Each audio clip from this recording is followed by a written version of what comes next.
Vicenza è una città molto elegante ed affascinante. Nel 1994 è stata inserita nella lista del Patrimonio Mondiale dell'UNESCO grazie al contributo dell'architetto Andrea Palladio.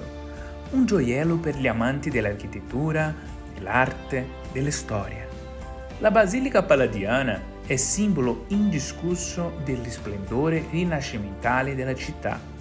Visitare Vicenza significa fare un viaggio alla scoperta delle opere di Palladio, l'architetto che qui progettò la maggior parte dei lavori nel tardo Rinascimento. Vi invito a scoprire con me una delle città più belle del Veneto, nel nord Italia.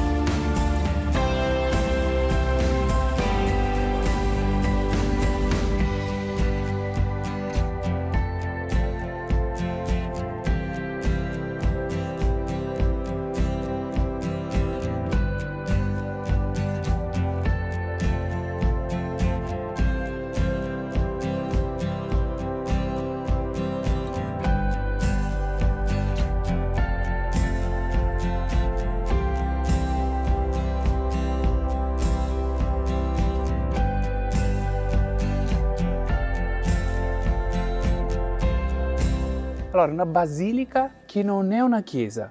Come mai? No, è forse l'unico caso al mondo, perché quella volta Palladio, quando la adornò con le sue serliane, con questo intervento architettonico straordinario, riconosciuto nel 2014 come monumento nazionale, questo è un monumento nazionale, uno dei grandi monumenti nazionali d'Italia, essendo questo luogo da sempre, da quando nacque, adibito alle magistrature, agli uffici pubblici, essendo questo un luogo civile, volle pensare alla basilica come le grandi basiliche dell'epoca romana, che erano luoghi civili dove si esercitava il potere e dove si esercitava l'esercizio pubblico.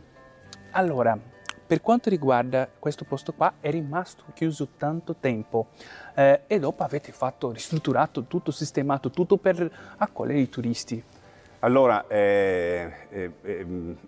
la Basilica ha una storia terribile dal punto di vista della sua struttura. Pensiamo che nel 1945 viene bombardata, in uno dei bombardamenti alleati, viene bombardata e tutta questa carena, che è un perfetto stile architettonico impressionante, perché qui non sembra, ma abbiamo un'altezza di quasi 25 metri, viene bombardata e completamente distrutta. Ci sono delle fotografie meravigliose che raccontano di un incendio che divampò per giorni nella basilica e quindi viene completamente rifatta negli anni alla fine della Seconda Guerra Mondiale.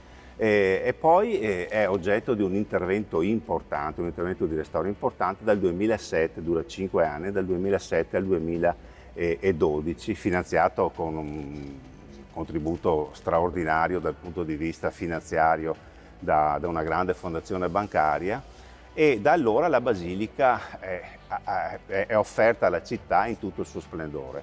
Ricordo che dal 1994 la Basilica entra nella lista del patrimonio mondiale dell'umanità assieme ad altri monumenti palladiani in città, e dal 2014 è proprio dichiarata monumento nazionale. Adesso la Basilica accoglie grandi mostre d'arte, di architettura, grandissimi eventi, perché è un luogo straordinario, un luogo magico, è un luogo incredibilmente vivibile. E quindi stiamo progettando adesso, con questa nuova amministrazione, siamo partiti con un progetto di 3 grandi mostre d'arte. La prossima sarà proprio dedicata al Rinascimento e ad Andrea Palladio. Allora, questo posto qua le persone possono venire a fare anche il matrimonio, tanto qua Sì, quanto... sì. No, essendo un luogo civile, l'amministrazione in maniera intelligente ha pensato che questo possa essere un posto anche dove ci si può sposare. Naturalmente a pagamento, perché comunque... Però abbiamo diverse richieste, ma anche altri luoghi importanti dal punto di vista storico in città sono messi a disposizione per chi intenda fare un matrimonio diverso, suggestivo, serbare un ricordo importante, non solo del giorno ma anche del luogo in cui quel giorno viene celebrato. Chi è il turista che arriva a Vicenza oggi? Sono persone che sono appassionate dell'architettura, della storia di Andrea Palladio, poi di tutte queste ville, e poi che si sentono anche magari anche un turismo di questi che hanno i nonni, i bisnonni italiani che vengono qua brasiliani, è un po' così il turista che arriva qua a Vicenza. Insomma, Vicenza nella sua straordinaria proposta architettonica, perché è la città del Rinascimento, una delle città del Rinascimento per antonomasia, è la città di Andrea Palladio, qui che Andrea Palladio costruisce la sua vicenda di grande uomo di architettura. E i turisti erano, perché adesso insomma è un momento un po' particolare, però turisti che Vicenza circuita, gravita con il turismo di prossimità di Verona, delle grandi città d'arte venete, di Verona e di Venezia. Ma non mancano, soprattutto in questi ultimi anni, c'è un turismo di ritorno da parte dei figli, dei nipoti, delle famiglie che sono emigrati in modo particolare in America, negli Stati Uniti, ma anche in Brasile e Argentina, poi non ne parliamo, quindi ci capita molto spesso di accogliere turisti provenienti del Sud America. Sì, è vero, è una giusta osservazione, sì. Perfetto, grazie mille dell'intervista. Grazie.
Assessore, è un territorio stupendo e l'accoglienza però che fa tutta la differenza, vero?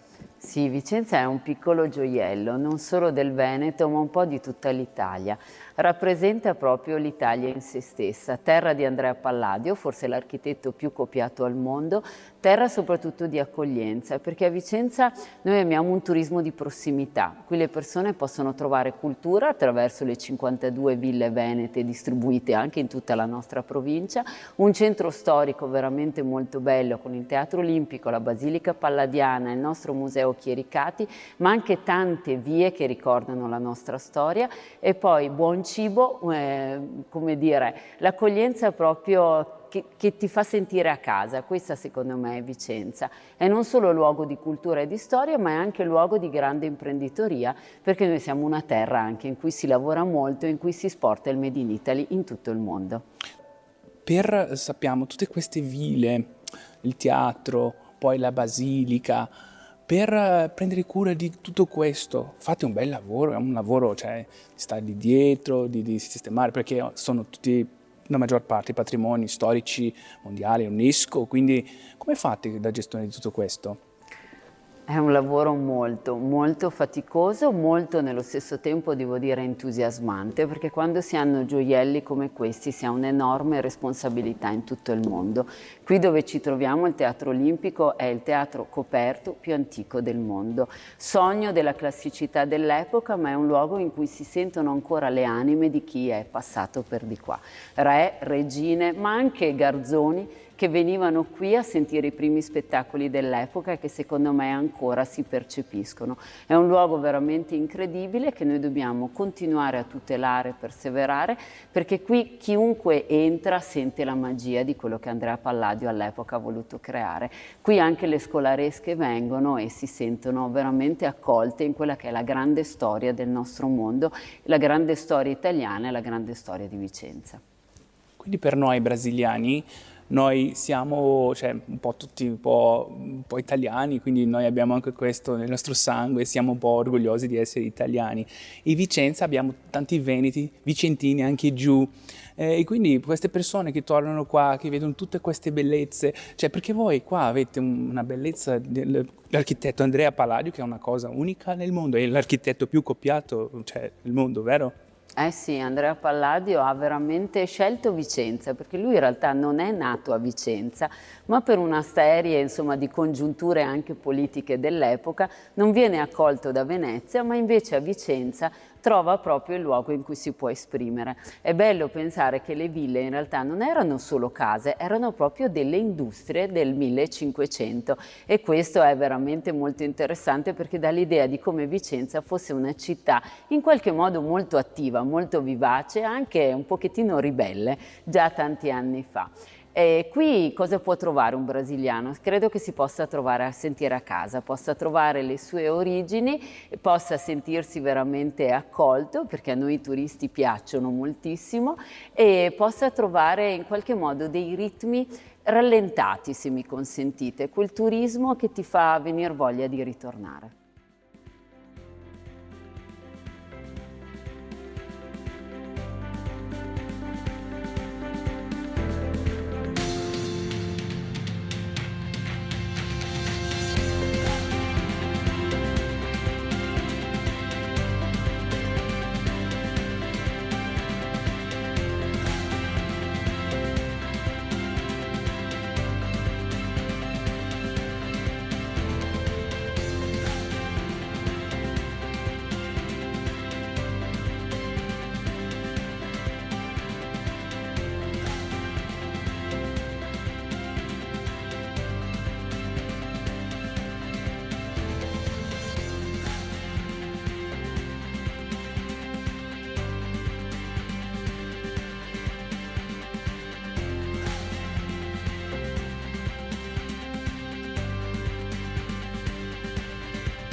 Grazie per averti fatto compagnia in questo bellissimo viaggio a Vicenza.